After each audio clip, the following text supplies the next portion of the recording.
this video, let us learn about some basics of feedback.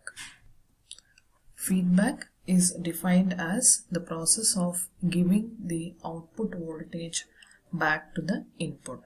That is, for any given circuit, we take a part of the sample of the output voltage and give it as a feedback to the input voltage. Along with the input voltage, this feedback voltage is also given at the input. Now, depending upon the phase difference between the input voltage and the feedback voltage, we have two types of feedbacks. One is positive feedback, the other one is negative feedback. Let us see what is positive feedback. This is the block diagram which explains about the positive feedback. We have an amplifier circuit for which we have an input sinusoidal signal. The amplifier gives an output signal which is 180 degrees out of phase when compared to the input signal. Now this output voltage we give to the input through a feedback network. In case of positive feedback, this feedback network is designed in such a way that it introduces 180 degrees phase shift in the incoming signal. That is, when I give this output voltage to the feedback network, this feedback network again produces a phase shift of 180 degrees, and that's how we get this waveform. Now, here if we see the input voltage and the feedback voltage, both are in phase with each other. So therefore there is no phase difference between the input voltage and the feedback voltage. Such type of a feedback is called as positive feedback. So positive feedback is defined as the one in which there is no phase difference between the input voltage and the feedback voltage. It is also called as regenerative feedback.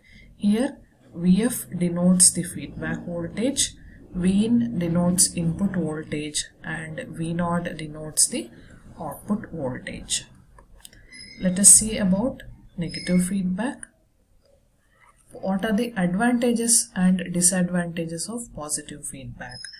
Positive feedback has the advantage that it increases the gain of the amplifier, but it has few disadvantages, which are it decreases the stability of the circuit, increases distortion in the output, decreases the bandwidth, and it also increases the noise in the circuit.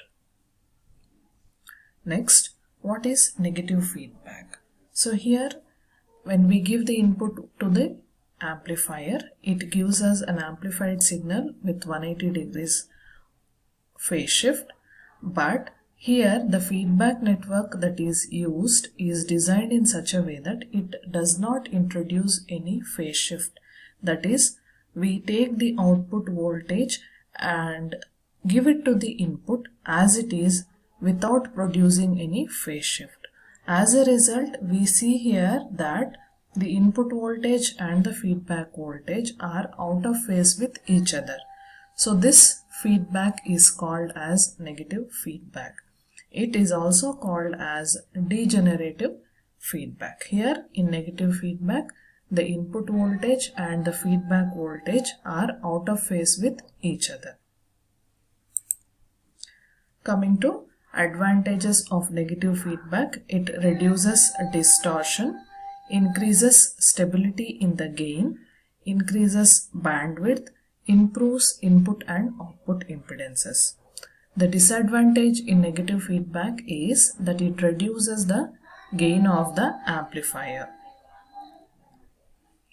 This is the block diagram of an amplifier with feedback. Okay. Here we have an amplifier to which we give the input signal as Vi, and the output of the amplifier is V0. Now this output voltage V0 is given to a sampling circuit which takes this output voltage and gives it to a feedback network.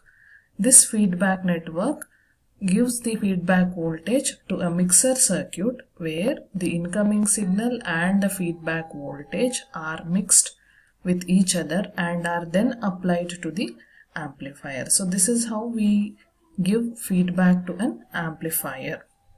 We take a sample of the output voltage and through the feedback network we give to the mixer circuit, which will combine the input signal and the feedback signal, and it will be applied to the amplifier.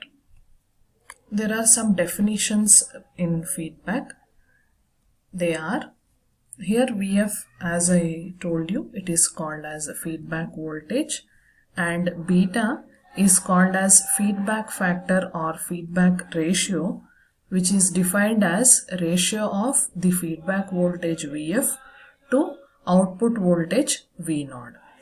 And if A is the gain of the amplifier and beta is the feedback factor, the product A into beta is called as loop gain of the amplifier. Let us now see the relation between the gain of the amplifier A and the gain of the amplifier with feedback, which is denoted by AF. Here, let us consider the input voltage as Vi and Vs is the incoming signal. Vi is the effective input voltage at the input of the amplifier and Vf is the feedback voltage. Now, if the feedback is a positive feedback, then there will be no phase difference between the incoming signal and the feedback voltage. So therefore, in that case, in case of positive feedback, the input voltage Vi will be equal to Vs plus Vf. But if the feedback is a negative feedback, then the input voltage will be the difference between the two voltages, that is incoming voltage and the feedback voltage, because the feedback voltage is out of phase with the input voltage. So therefore, in case of negative feedback, Vi will be written as Vs minus Vf. So here, for the gain of the amplifier without feedback, we write it as V0 by Vi, where Vi will be equal to only Vs. But in case of amplifier with feedback, the output will be V0 and the input will be Vs, where Vs will be equal to the input voltage Vi plus or minus of Vf. Now here, the gain of the amplifier without feedback is written as A is equal to V0 by Vi. Let us consider this as equation 1. We know that the definition of feedback factor is beta is equal to Vf by V0. Let us take this as equation 2. Now, in case of negative feedback, the input voltage is given by Vi is equal to Vs minus Vf, where Vs is the incoming voltage and Vf is the feedback voltage. Now, from equation 1, I can write my V0 as V0 is equal to A into Vi. Let us take this as equation 4, and this Vi in equation 4 I can substitute from this equation 3. Vi is equal to Vs minus Vf. So after substituting the value of Vi, we get V0 is equal to A into Vs minus Vf. Again here in this equation 5, I can substitute Vf from this equation 2. Beta is equal to Vf by V0. So if I substitute Vf in equation 5, I'll get V0 is equal to A into Vs minus beta V0. Multiplying A inside and getting the V0 terms on onto the one side, we get V0 into 1 plus A beta is equal to A into Vs. If we get this Vs to the left hand side, we get V0 by Vs is equal to A by 1 plus A beta.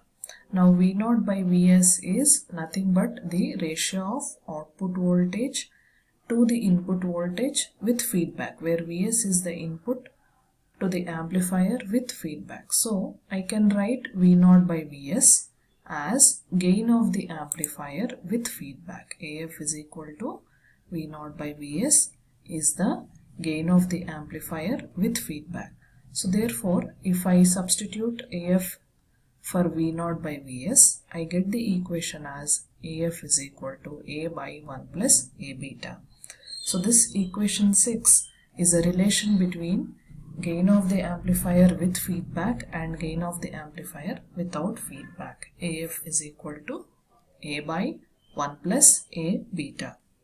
Now, depending upon the value of 1 plus A beta, there are three different cases which are possible. First one, if mod of 1 plus A beta is less than 1, because 1 plus A beta is in the denominator, from equation 6, we get the relation as AF is greater than A. That is, the gain of the amplifier increases when we use a feedback.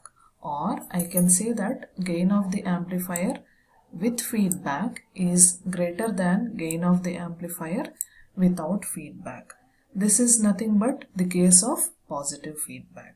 So therefore, if 1 plus A beta is less than 1, the feedback will be positive feedback.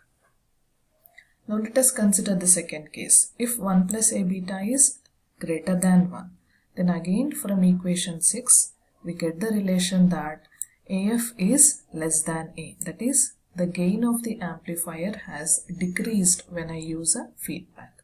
This is nothing but a negative feedback. Now, coming to the third case, if 1 plus A beta is equal to 0, then I get AF as infinity. What is AF? AF is nothing but V0 by Vs. V0 by Vs will be equal to infinity only if Vs is equal to 0. That is, the input signal is equal to 0. Such type of a circuit where the input signal is not given but we get an output AC signal is called as a oscillator circuit. So this is the relation which we have derived. AF is equal to A by 1 plus A beta.